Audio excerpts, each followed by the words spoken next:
Так, это еще тема о девайсах в теплицу. Купили вот такую вещь, термометр уличный, да? Вот он у нас. Значит, верхнее значение это здесь в помещении 45% влажность.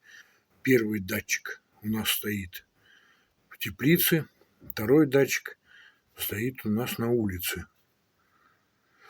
Очень удобная штука. Сидишь дома и все контролируешь. Вот датчик у нас, который стоит в теплице. Вот столько градусов у него показывает. Вот датчик, который стоит на улице. Такая погода у нас в Сибири. Сегодня град был охрененный, там черное все снова идет.